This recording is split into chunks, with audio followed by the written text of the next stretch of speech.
Bueno, muy bien, entonces vamos a continuar. Así de repente, como estoy muy emocionado, según yo, explicándoles, de repente se corta, ¿no? Se acaba la sesión.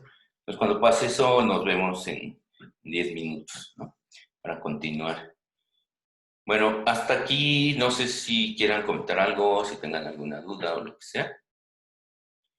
Si, o sea, lo que ustedes quieran preguntar, ¿no? Es importante ahorita ver esto porque vamos a ver que de aquí en adelante el complemento lo vamos a estar viendo prácticamente todo el curso. Entonces es importante que lo vayan entendiendo y vayan entendiendo sobre todo, ahorita que veamos las cascadas, vamos a ver sus funciones, que ya las habíamos enlistado, pero ahora vamos a ver cómo participan.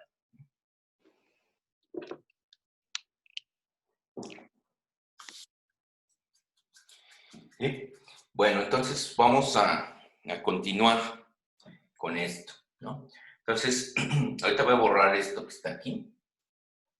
Y tenemos entonces la vía clásica, ¿sí? Entonces, nos faltan otras vías, ¿no? La alterna y la de las lectinas. Entonces, aquí voy a borrar esta parte de acá de las lectinas para pasarlo acá, ¿no?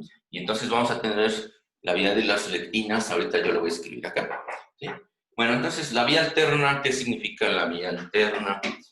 Pues, normalmente, ya ven que siempre es clásico decir que cuál es tu plan B, ¿no? O sea, uno planea algo y si no te va a salir, pues entonces planeas otra cosa.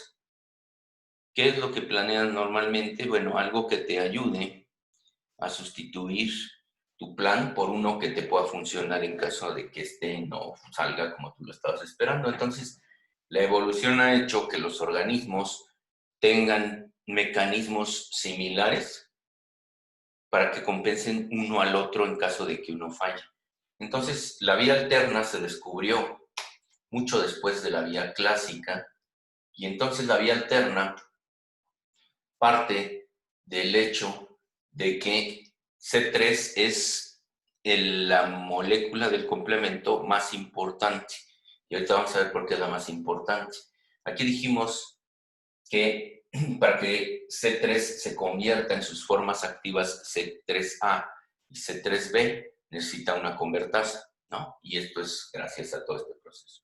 Bueno, en la vía alterna, lo que va a suceder es que nosotros tenemos aquí la molécula de C3, que siempre va a estar en suero y en todos los fluidos corporales y líquido intersticial. Y entonces aquí lo que va a suceder, que sucede regularmente, es que C3 sufre de hidrólisis espontánea. ¿Qué quiere decir esto? Que normalmente, sin necesidad de las enzimas, se divide en C3A y C3B, ¿sí? Entonces hay una hidrólisis espontánea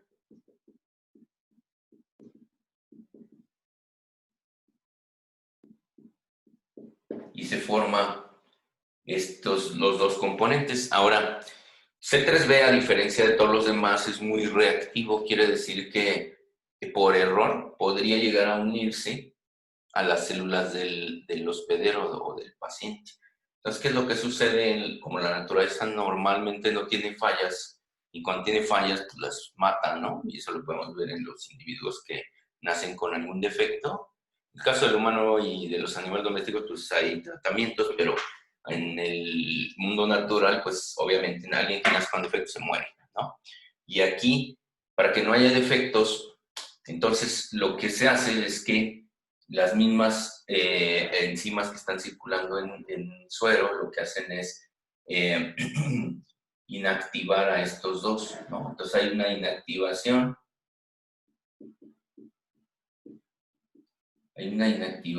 en los líquidos, ¿no? Para que no vayan a hacer nada, en pocas palabras. Ahora, entonces, ¿para qué nos sirve que se esté hidrolizando y separando si lo vamos a inactivar? Pues precisamente lo que hace este proceso es que si en ese momento donde se está hidrolizando, vamos a suponer que es el líquido intersticial de la mucosa gástrica, si en ese momento, en ese líquido, hay presencia de algún microorganismo, vamos a suponer que aquí está su superficie, y entonces, si hay presencia de un microorganismo, lo que va a suceder es que C3b se va a unir a esa superficie del microorganismo más rápido de lo que se va a poder inactivar. Y con la presencia de un microorganismo aquí, ¿no? Vamos a ponerle así las iniciales MO, con la presencia de un microorganismo va a inhibirse la inactivación por las enzimas de C3, entonces ya no se va a estar inactivando, y entonces C3 va a estar hidrolizándose espontáneamente y se van a empezar a formar muchas partículas de C3A y C3b, para que C3b se empiece a pegar a la superficie del microorganismo. Si no hay microorganismo, va a seguir el proceso normal de hidrolizarse e inactivarse por enzimas que están presentes en los líquidos. ¿Sí? Ok. Entonces C3b se le va a pegar, ¿no? Ahora, ¿qué va a suceder con C3b? Bueno, después vamos a retomar qué pasa cuando C3b se está pegando aquí de una función del complemento que es la fagocitosis, pero entonces empieza a pegar C3b, y cuando se pega C3b, hay un factor que siempre está también en el suero, que vamos a ponerlo acá, que se llama factor D.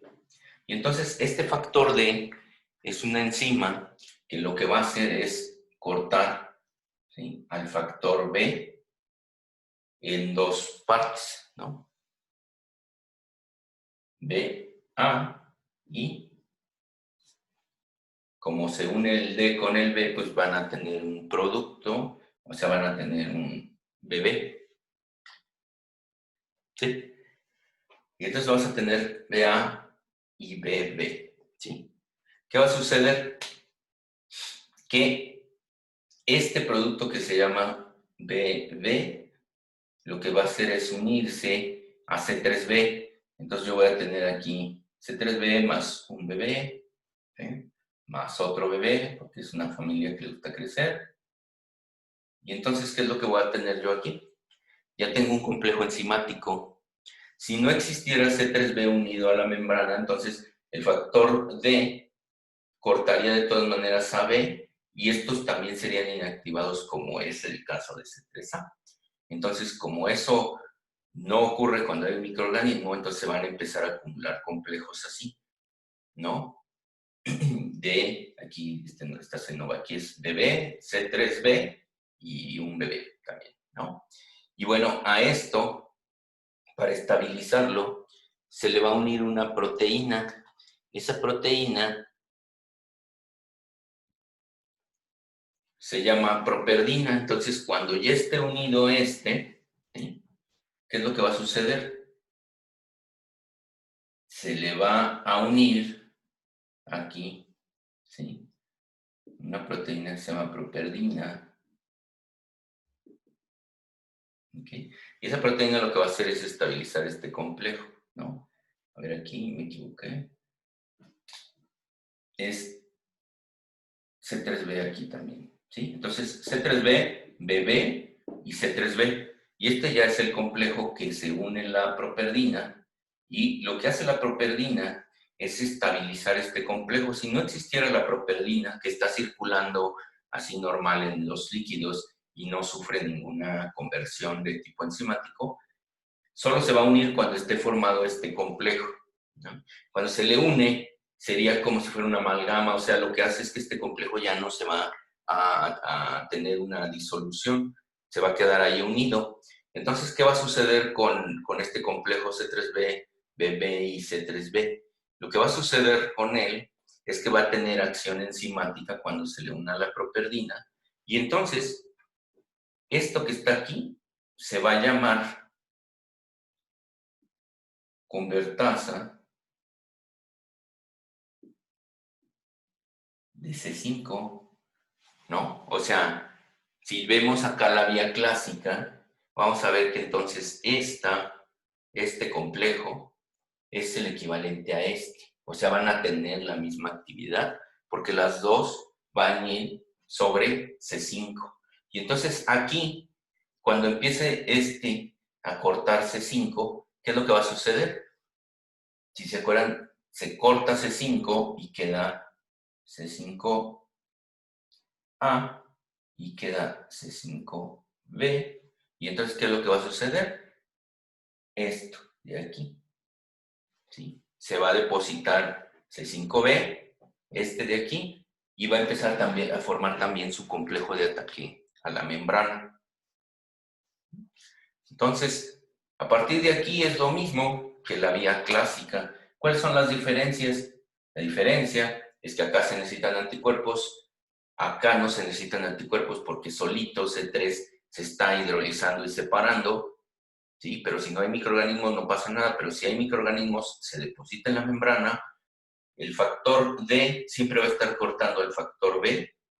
Si no hay microorganismos también no va a pasar nada, pero si hay microorganismos, la porción BB se va a unir a la membrana junto a C3B y entonces va a unirse otro C3B con la propelina y entonces ya tenemos la convertasa de C5, ¿no?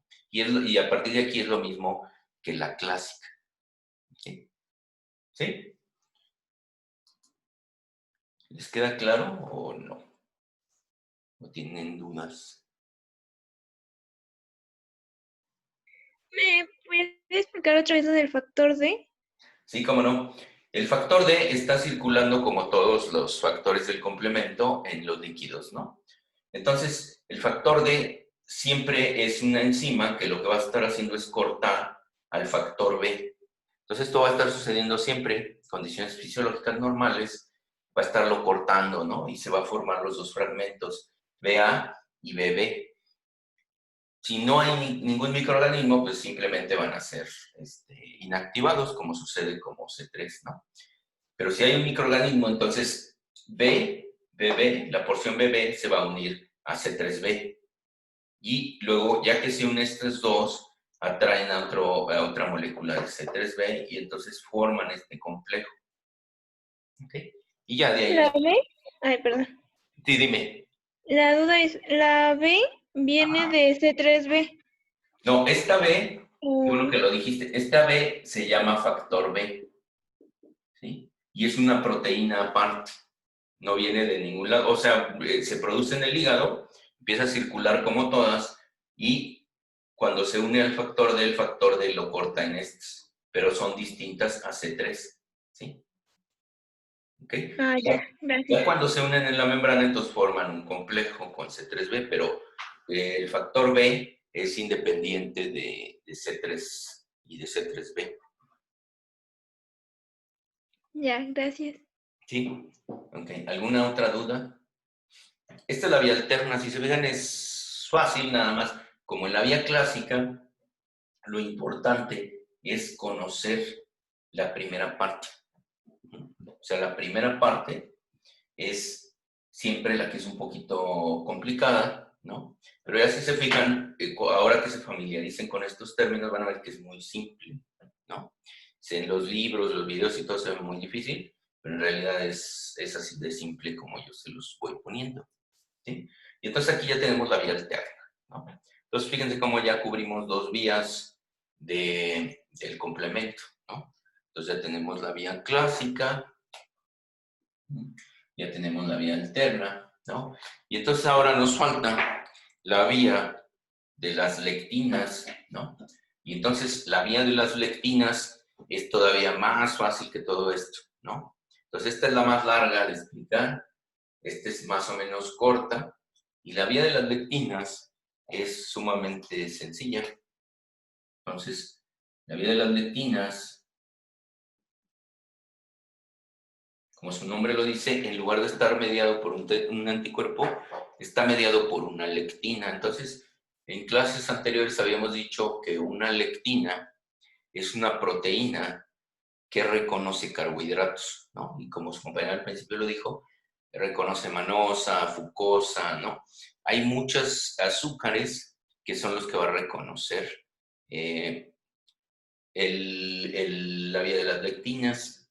Entonces, cuando estábamos hablando al principio, habíamos dicho que las lectinas venían como una proteína que no puede unirse, normalmente no se une a las moléculas de la membrana de las células de su hospedero, ¿no? Porque tenía una terminación estas células de ácido ciálico. Entonces el ácido ciálico no es reconocido por las lectinas y por lo tanto no hay peligro de que se le una. Ahora, una célula dañada, por ejemplo, una célula que está entrando en necrosis o está teniendo ya cambios patológicos, ¿no? Como por ejemplo que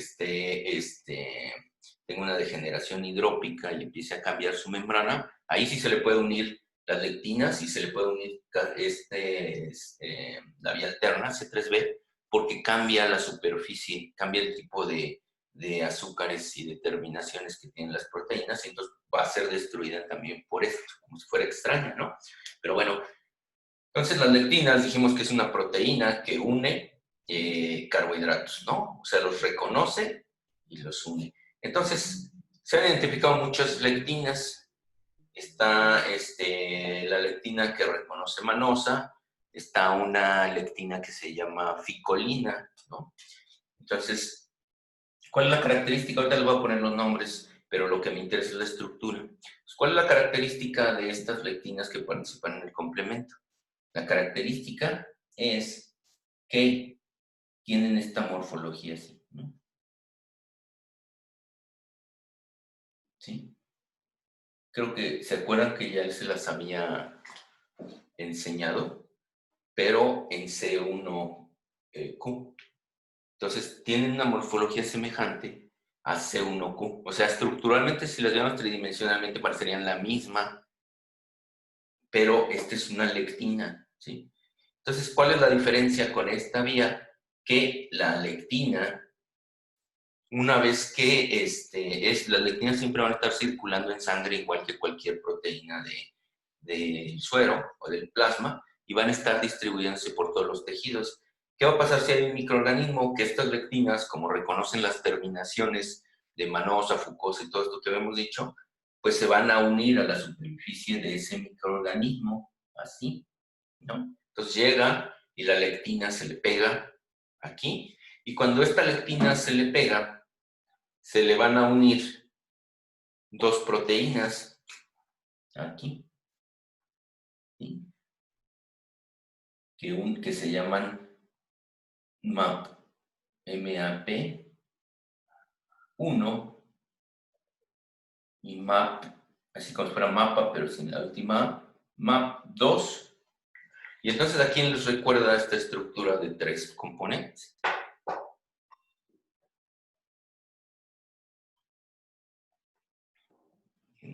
¿Alguien? ¿No? Pues vean ahí el pizarrón.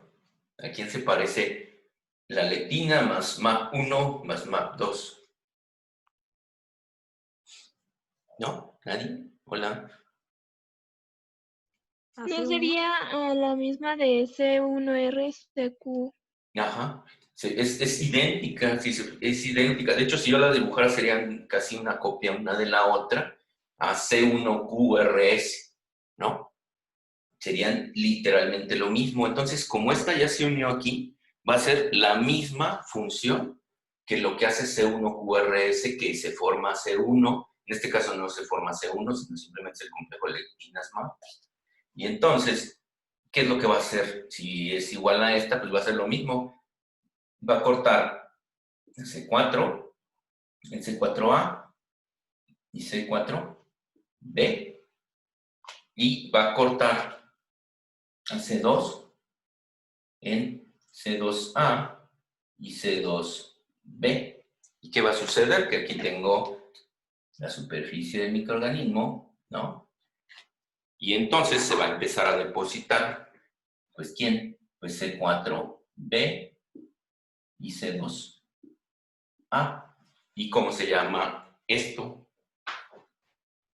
En la vía clásica se llama convertasa de C3, ¿no? Aquí está.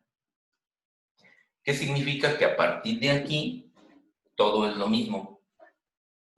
O sea, esta va a dar origen a convertir a C5, ¿no? Entonces va a dar a C5A y C5B y se va a formar la convertasa. Esta convertasa de acá. O sea, la convertasa de de C3. Perdón, aquí es la convertasa de C3, ¿no? Y entonces, ¿en quién se va a convertir? C3A, C3B, ¿no? Y entonces ya va a ser la convertasa, cuando se una aquí C3B, ya va a ser la convertasa de C5. Si se fijan, a partir de aquí, o sea, esta ni siquiera es como esta que tiene que llegar hasta la convertasa de C5, sino aquí directamente ya empieza la cascada como si fuera la vía clásica, ¿no? La única diferencia es que en lugar de que la origine C1, la originan las lectinas con la unión de estas dos proteínas MAP1 y MAP2, ¿no? ¿Sí? Ahora, ¿qué diferencia encuentran en el inicio de la vía clásica y la vía de las lectinas? ¿Qué diferencia tendremos? ¿Qué componente no hay? ¿O hay en una y otra? Solamente serían los MAP, ¿no? Los MAP, ajá. Pero fíjense en esto que es bien importante. Dijimos que esto es un anticuerpo, ¿cierto? Y para que se produzcan los anticuerpos, los anticuerpos los produce la inmunidad adaptativa. La inmunidad adaptativa, los productores de los anticuerpos son los linfocitos, que se transforma el linfocito B en una célula productora de anticuerpos, que se conoce como célula plasmática y lo vamos a ver después. Entonces quiere decir que la vía clásica, en realidad, es la vía más lenta. ¿Por qué es más lenta? Porque como necesita anticuerpos, los anticuerpos se van a producir hasta 10 o 15 días después de que inicia un proceso de infección.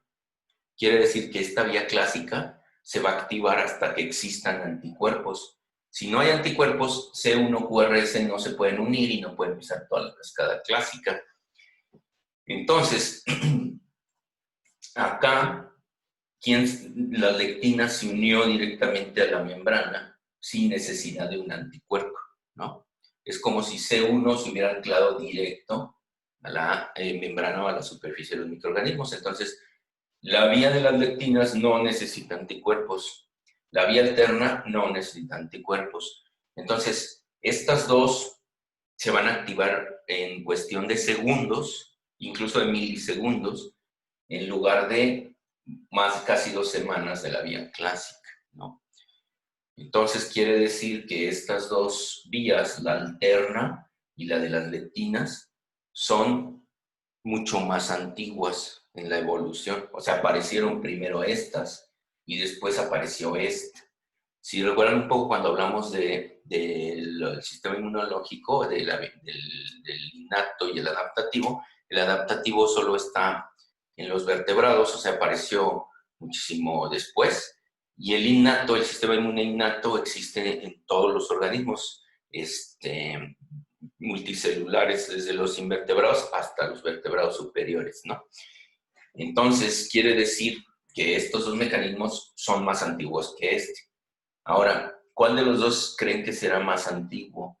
¿El de las lectinas o el de la vía alterna? Si le pusiéramos un orden cronológico, ¿cuál apareció primero? Después, ¿cuál? Y al final, pues ya vimos que la vía clásica, ¿no? Entonces, ¿cuál creen que apareció primero? El de las lectinas, ¿no? Porque primero vino lo de el azúcar y ya después la alterna también utiliza anticuerpos, ¿no? Sí. Bueno, sí y no. O sea, sí está bien el razonamiento, pero la primera, por ser mucho más simple, fue la alterna, porque simplemente C3 se está rompiendo, ¿no? Se está rompiendo y ahora cuando se está rompiendo así, es mucho más simple este proceso que estos, porque tiene que formar lectinas muy especializadas como los anticuerpos. O sea, esta lectina va a reconocer así muy puntual, de manera muy fácil, va a reconocer a la pared microbiana. Sin embargo, tiene que ser fabricada, por decirlo de alguna manera, de una forma igual de específica que un anticuerpo, aunque el proceso sea rápido, sea innato, quiere decir que siempre estamos produciendo lectinas. Desde que nace un organismo ya viene con lectinas circulantes, a diferencia de los anticuerpos, pero aún así se tienen que sintetizar 3 componentes, las lectinas y las MAP1 y 2. ¿Sí? En cambio, la vía alterna simplemente C3 se están rompiendo, ¿no? Y se está uniendo, en caso de que haya microorganismos, a la pared microbiana, y entonces solo necesitamos 2 factores, el factor B y C3 para poder iniciar la cascada. Entonces, es más antigua la alterna, después le sigue la de las lectinas, y la vía clásica es la última que apareció. Y de hecho, pues la vía clásica solo existe en los vertebrados, ¿no? Que son peces, anfibios, reptiles, aves y mamíferos. Y la vía alterna, y la alterna y de las lectinas existe en todos los grupos, tanto invertebrados como una mosca, como un pulpo, como un cangrejo, un coral, una esponja, etcétera, como en los vertebrados, ¿no? En los cocodrilos, serpientes, etcétera, también existen estas vías. Entonces, estas aparecieron porque son muy rápidas, así rapidísimas. ¿Por qué aparecieron? Porque las bacterias cuando entran, o los virus, se multiplican muy rápido. Su forma de tratar de vencer al sistema inmunológico es multiplicarse más rápido de lo que las células del sistema pueden llegar y destruirlas. Entonces, la forma de destruirlas es tener estas cascadas que se forman, como les decía, en milisegundos. Se activan y entonces empiezan a destruir rápidamente a los microorganismos. Y como hay muchísimo factor del complemento, se forman miles de millones de enzimas y al final se forman miles de MACs, de complejos de ataque a la membrana, y destruyen a los microorganismos. Entonces, las 3 vías, ¿no? Ya una vez que empiezan a actuar como convertasas acá, todas las 3 vías al final van a tener un complejo de ataque a la membrana, ¿sí? Entonces, tanto la vía alterna, ¿no?, como la vía de las lectinas van a llegar a formar el complejo de ataque a la membrana. Y ahí, con esas 3 vías, pues vamos a destruir a los microorganismos, ¿no? Entonces, o sea, si ahorita entrara alguien y viera esto, diría, ay, no mames, que está bien cañón en esto. Pero si se fijan, es bastante simple, ¿no? Bueno, ¿a alguien se le hace complicado? O sea, ustedes pueden decir con confianza que sí se les hizo complicado. No complicado, pero como que mucha información. Sí, es cuestión de repasarlo nada más, ¿no? O sea, de estarlo, déjenme ajustar la pantalla, ya. De repasarlo, ¿no? Hagan de cuenta que con que se aprendan esta, es sumamente sencillas las demás, ¿no? En esta, ¿qué es lo que tienen que aprenderse? En la alterna, que hay 3 componentes esenciales, ¿no? Que es C3, el factor D, ¿no?, y el factor B, ¿no? Entonces, sabiendo esto, entra en hidrólisis y por eso se forman los 2 componentes, ¿sí? El factor D corta al factor B y entonces ya tenemos al factor BB, ¿no? Y con estos componentes, pues se inicia todo el proceso, ¿no? Ya nomás se le une la properdina y entonces ya es la convertase C5. ¿Sí? ¿Y el factor H?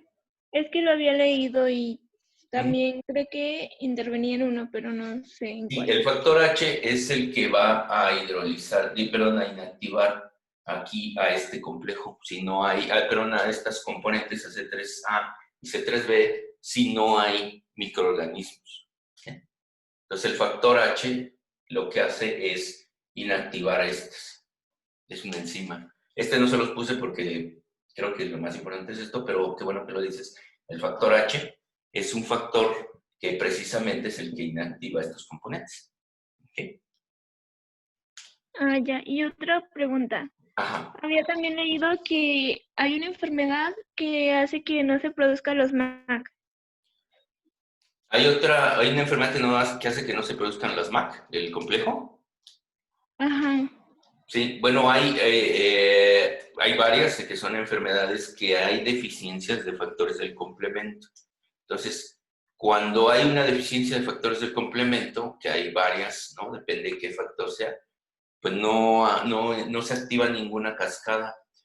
Cualquier factor que afecte a partir de C5 o C3, ya, o sea, si se fijan, si afecta C3, que es la más común, o sea que no se produce suficiente C3, lo que va a suceder es que ninguna de las vías se va a activar. Cuando se afecta algún factor acá anterior, por ejemplo C1Q o algo así, hay las otras vías. Y entonces las enfermedades de tipo, esa sería una enfermedad de inmunodeficiencia, ¿no?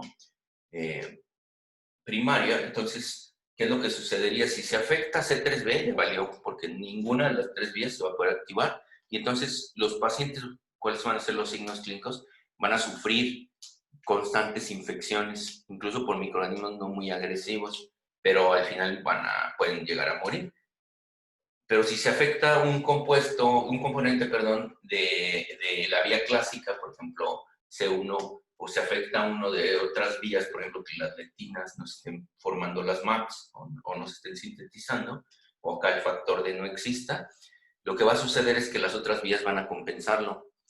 La diferencia, entonces, va a ser que acá va a haber enfermedades, infecciones recurrentes, y acá va a haber infecciones muy fuertes que seguramente van a llevar a la muerte al paciente, ¿no? Entonces, esas enfermedades son deficiencias del complemento. Y depende de quién las haya descubierto, por ejemplo, en medicina humana, pues es la enfermedad que se le va a poner su nombre, ¿no? En el caso de medicina veterinaria las deficiencias del complemento son rarísimas, están muy poco documentadas porque son muy raras. Siempre vamos a ir de especies de la más defectuosa, que son los perros, a la menos defectuosa, que son los gatos, ¿no? De los que veremos en consulta. Entonces, el perro pues, es el más defectuoso en el sentido de que ha llevado una selección más intensa genética, basado en las características fenotípicas, y entonces pues todo este tipo de deficiencias y otras que después veremos se van acumulando. Luego seguiría el caballo y luego seguiría el gato, ¿no? El gato tiene muy poquitas enfermedades de ese tipo, ¿sí? Ahorita no me acuerdo los nombres, pero esas deficiencias siempre son o C3b, que es la más severa, o alguno de los factores iniciantes, como es las lectinas, o alguno de los factores de acá, el D, o el factor B. ¿Otra pregunta? No. Bueno, entonces, ¿qué es lo que vamos a hacer? Lo que vamos a hacer es que necesito que la practiquen, ¿no? Lo que hacíamos en aula, o sea, cuando estamos en aula, pues yo se lo explicaba en el pizarrón grandote. Luego lo que hacíamos era como así unos ejercicios, ¿no? Tipo competencia, donde a ver quién escribía más rápido alguna vía y se iban ganando puntos y cosas por el estilo. Pero pues como estamos a nivel virtual, pues no es fácil hacer ese tipo de cosas. Pero yo les recomiendo que lo primero que hagan es identificar los componentes diferentes. O sea, en la vía clásica es esencial el anticuerpo, ¿no? Aquí es esencial el anticuerpo. Aquí es esencial que el factor, que haya hidrólisis espontánea y que el factor D rompa al factor B. Y aquí lo único esencial es que la lectina una a MAP1 y MAP2, ¿sí?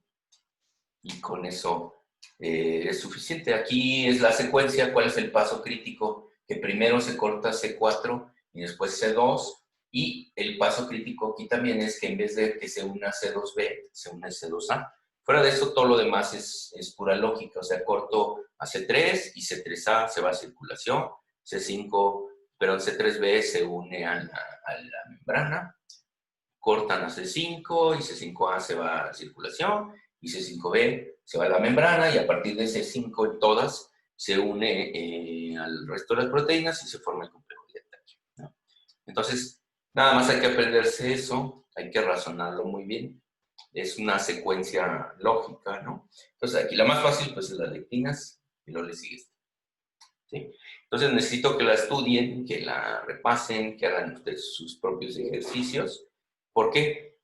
Porque más adelante, como les decía, vamos a ver, la siguiente clase vamos a ver ahora sus funciones, ¿no? Aquí ya vimos la primera, que es la lisis, y después vamos a ver lo que es, me voy a ir primero con la ozonización, y después, porque ahí después vamos a ver, ahí mismo vamos a ver la fagocitosis, y después nos vamos a ir a la inflamación. Entonces, el proceso de inflamación, bueno, ustedes en patología ya vieron, no sé qué tanto vieron, pero el proceso de inflamación es muy complejo y hay que entenderlo muy bien porque es la base de toda la medicina. Saber bien el proceso de inflamación los va a hacer muy buenos clínicos en cualquier especie que trabajen, ¿no? O de lo que estén haciendo como clínicos. Entonces, les voy a pedir esto, que repasen bien esto. La siguiente clase, por lista, yo les voy a ir preguntando, ¿no? Pero ahí lo que voy a hacer es que ahí nos vamos a ver en video. Entonces, cuando yo le diga, no sé, el nombre de alguien, por ejemplo, Robledo, ¿no? Que es el que más veo por aquí que aparece, entonces va a activar su cámara y me va a ir diciendo, yo le voy a decir, por ejemplo, no, a ver, dime cómo inicia la vía de las lectinas. Entonces ya me tiene que empezar a decir cómo yo la tendría que escribir.